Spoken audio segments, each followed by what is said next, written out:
we all know that different materials are made up of different kinds of matter. Children, you can see a wide variety of substances around yourself, including air, water and land. Other than this, we are using so many substances. You are drinking water, you are using salt, many other things, many metals, non-metals you are using. So, how to classify them? How to understand their category? So, this is the need for chemical classification. This gave rise to a need of chemical classification. Based upon chemical classification of matter, you can see that matter is classified into pure substance and impure substances. Okay, and if you will study pure substances in detail, then you will come to know that pure substances are homogeneous material which contain particles like atoms or molecules of only one kind and has a definite set of properties.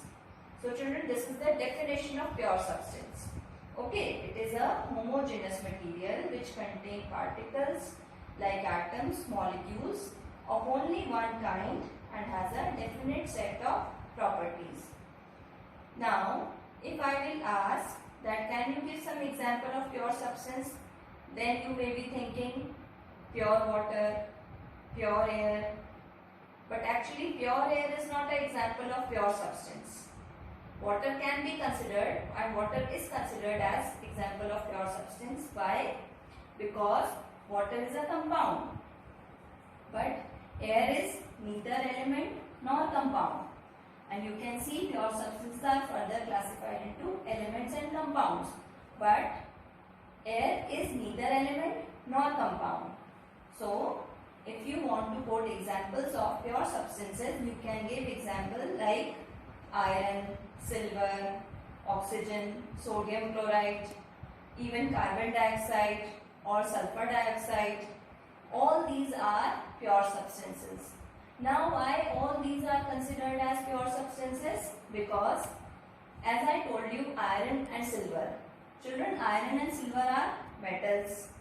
Okay. Oxygen is a non-metal. Sodium chloride is a compound. Its formula is NaCl. Sodium chloride is none other than common salt. Okay. Every day we are using it. So, common salt, chemically it is known as sodium chloride and its formula is sodium chloride. Sulfur dioxide, it is a gas. Its formula is SO2, so it is also a compound. Water, H2O, it is also a compound. So all these are pure substances. Why they are pure substances? Because they are homogeneous material which contain particles like atoms, molecules of only one kind and they have a definite set of properties. But one thing is very important, children. And what is that? See, all homogeneous are not pure substances. Why I am saying this? Because if you will see impure substances, what is another word for impure substances? That is mixture. And you can see that mixtures are classified into homogeneous and heterogeneous. So here for mixtures also we are using homogeneous word. Alright. And homogeneous mixture, they come under the category of pure substances. Then why we are calling pure substances as homogeneous material? So, all homogeneous materials are not pure substances. I'll give you one example. If you will take a glass of water and add little sugar, 1 teaspoon of sugar to that, what you will get? A homogeneous mixture. Okay, this you will get. You won't be getting any from these category. Okay, you will be getting this homogeneous mixture. If you will add 1 teaspoonful of sugar to water, it will give you a homogeneous mixture of sugar solution. So what I am trying to tell you is all homogeneous materials are not pure substances. Okay. So, in order to understand pure substances properly, you should understand the characteristics of pure substances and they are Number one, pure substances are homogeneous in nature. For example, if you will see iron, if you will see carbon dioxide, or if you will see any gas like oxygen, nitrogen, sulfur dioxide, or any metal, iron, silver, gold, any non-metal, nitrogen. So they all are homogeneous in nature because they are made up of only one kind of particle. It can be atom or it can be molecule. Okay, and they have a definite set of properties. For example, I told you that water is a pure substance. Why? Because water is a compound. So water has a definite set of property, isn't it? Water has fixed melting point, fixed boiling point, right?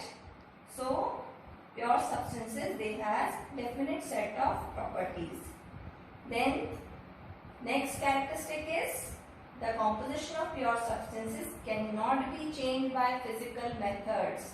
If you want to change a composition of water or carbon dioxide, you cannot do it because they have a definite set of properties. Alright, so you cannot do it by physical methods. If you want to take out hydrogen and oxygen from water, you cannot separate using a physical method, means either by boiling or filtration. You won't be able to separate it.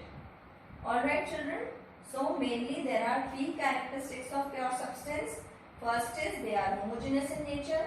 Second, they have a definite set of properties.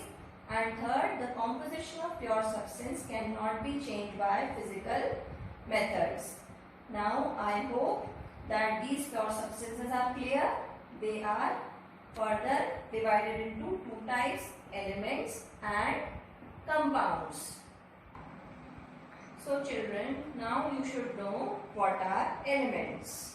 Elements are pure substance which cannot be broken down into still simpler substances by any known physical or chemical method. For example, if I will say carbon is an element, oxygen is an element, nitrogen is an element, actually there are 118 elements. And why we call them pure substance? Because they cannot be broken down into simpler substances by any physical or chemical method. Alright children, why they cannot be separated? Because they contain only one kind of atom. Like carbon element will have only carbon atoms. Oxygen element will have only oxygen atoms. Alright, now as you can see that elements are further classified into metals and non-metals. And what I told you that elements are pure substance. That means metals and non-metals, they are also considered as pure substance. Then what is the difference between these two type of elements? Actually, what is the basic difference is, metals are electropositive elements, non-metals are electronegative elements. Okay, electropositive means elements which have tendency to lose electrons from their outermost shell. Such elements are called metals, and elements which have tendency to accept electron, to gain electron, such elements are called non-metals. Okay, now you people are familiar with the examples of metals and non-metals. Gold, silver, iron, copper, aluminium, these are the examples of metals. On the other hand, carbon, oxygen, nitrogen, fluorine, chlorine, these are the examples of non-metals. So if you will see their atomic structure, you can understand that non-metals, they have tendency to gain electron, to accept electron, and metals, they have tendency to lose electrons.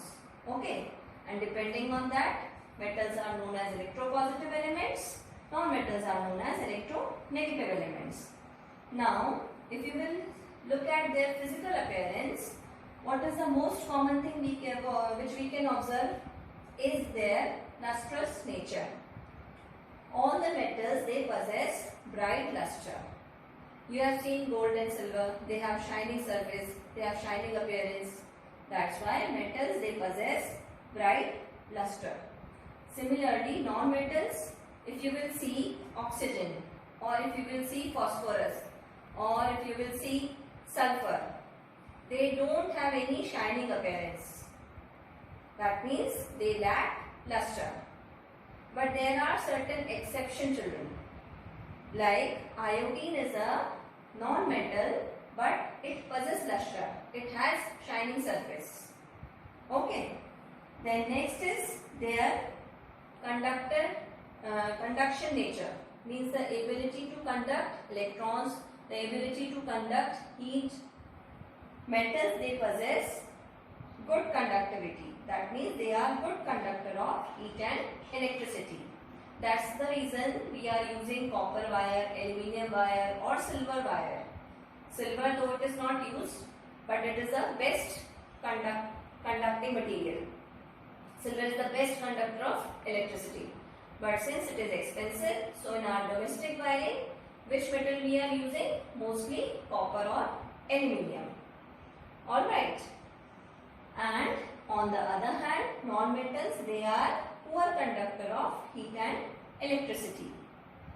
Now, the next property of metals and non-metals, differentiating the metals and non-metals, is ductility. Children, before understanding this property, you should know what is ductility. The tendency to draw element into wire, that is known as ductility. All the metals, they can be drawn into wire, that means they are ductile. You have seen copper wire, you have seen aluminium wire, silver wire. So metals are ductile in nature. But have you seen any oxygen wire or nitrogen wire or sulfur wire? No, isn't it? That means non-metals are non-ductile. But again there is an exception, because carbon fibers are possible and carbon is a non-metal. So carbon fiber, that is an exceptional case for non-metals that can be drawn into wire. They are ductile. Alright children. Now the next property is malleability. What is malleability? The tendency of element that can be beaten into sheet. When we hammer metal, we can make out sheets. You have seen aluminium foil, a most common example of malleable element, aluminium foil. So metals, they can be beaten into thin sheets, and this property is known as malleability. Metals are malleable in nature, whereas non-metals are non-malleable. Why they are non-malleable? Because they are brittle in nature. Suppose if you will take phosphorus and hammer it, then what will happen? It will break. You won't be able to beat it to thin sheets. Okay. So that's why non-metals are non-malleable. Instead of that, they are brittle.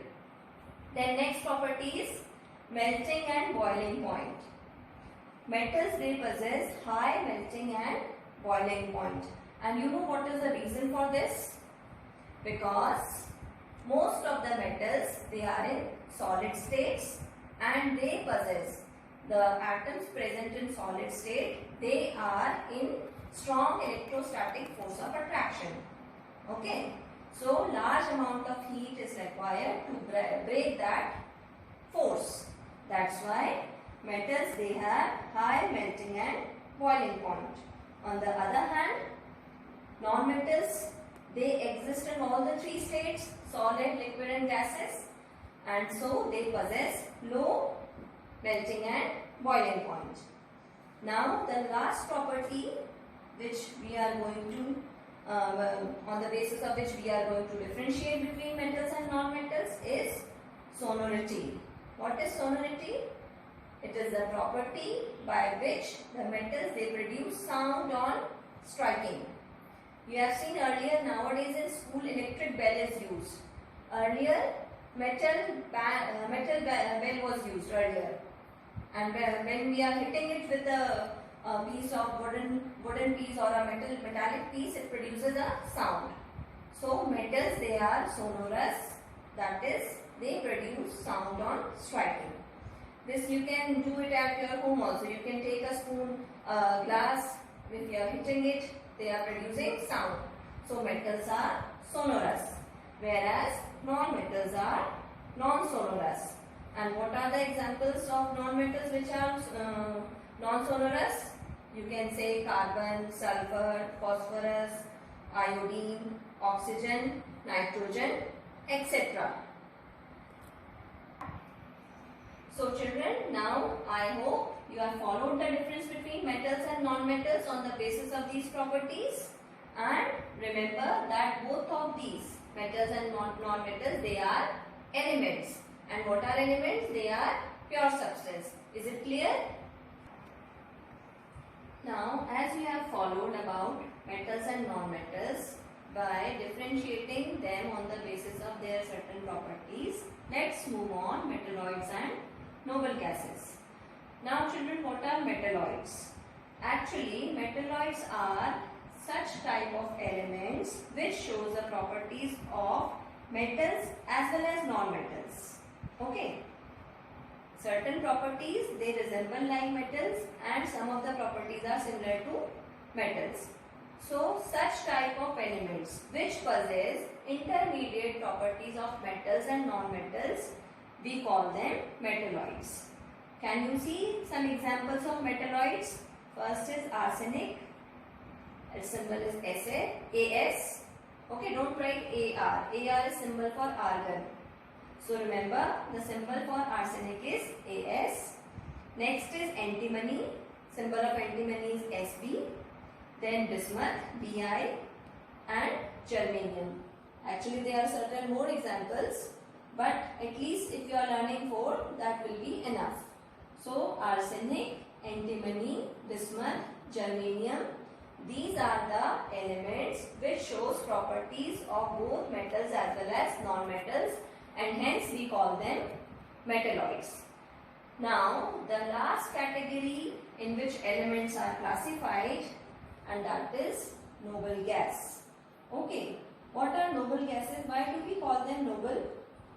Are they noble in nature? Yes, they are noble in nature. You know how they are noble in nature? Because they are non-reactive. They are inert. That's the reason we call them noble. And another word for noble gases, rare gases, because they are found in small amount. Inert gases because they are non-reactive. Some examples of noble gases are helium, neon. This is argon. Okay, can you see the difference? This is arsenic, which is a metalloid, and this is argon, which is a noble gas. Krypton, xenon, radon. Okay, now I will tell you some characteristics of noble gases. First thing, since we are calling them noble gases, that means they are gaseous in nature. Secondly, they are chemically less reactive. That's why we call them inert gases, as I told you just now. Now, third property is they occur in free state in air or in atmosphere in small amount. That's why we call them rare gases. And the last property of noble gases is they exist as monoatomic molecules. Mono means one, atomic means atom. So only one atom is present. That's why they don't combine, they don't take part in chemical reaction. Okay. They do not take part, that's why we call them inert. Alright children, now you can see that I have highlighted helium and radon. Why? Because what is the special feature of helium? It is the second lightest element. Which is the first one? Surely it is hydrogen. And what is the speciality of radon? It is a radioactive element. Now you must be thinking that what is radioactive element? Radioactive elements are those elements which emit harmful radiation. So I hope this is clear that there are 118 elements, and in order to study them in a convenient manner, we have classified those elements into 4 classes: metals, non-metals, metalloids and noble gases. And remember one thing, that elements belong to the category of pure substance. As I told you that pure substances, they are of 2 types, elements and compounds. And elements are further divided into 4 categories: metals, non-metals, metalloid and noble gases. I hope it is clear to you. Thank you, children.